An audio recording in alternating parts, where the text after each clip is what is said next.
Mzee kamba sita. Kamba sita. Wewe kamba sita. Bwana kamba sita. Mzee mwenzangu.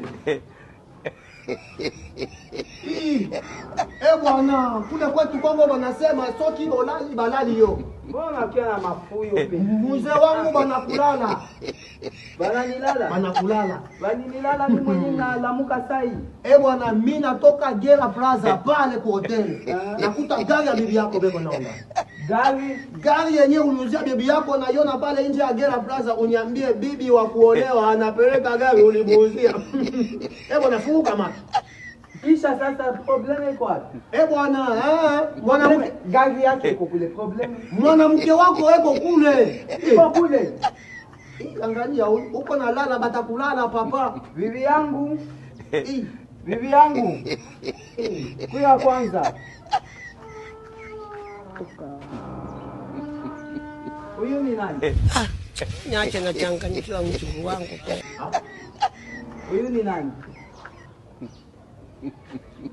Haiko bibi yangu huyu.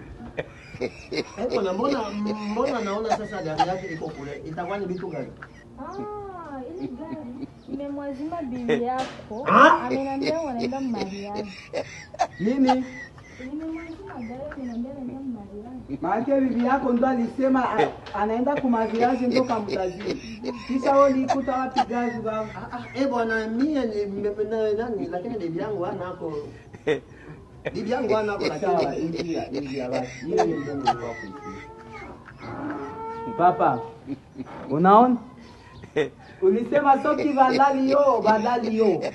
Soki olali balali yo. Papa unalala. Unalala sasa wewe ndo banalala. Wende verifie bibi yako iko kula alomba gari ataenda kumariage. Bwana, aanza kukutana wengine wa gasto wanaenda mkuna. Bwana, ndio vitoto vya 2000 hivi kumbe bila ya kuaminia. Ni wangu namwaminia. Wewe ndio siamini. Bwana, iko sawa huyu sio bibi yako ni nani huyu ni mzimu huyu. Koma kabisa ni mzimu. Toka kabisa koma. Bibi yangu anakuwa mzimu.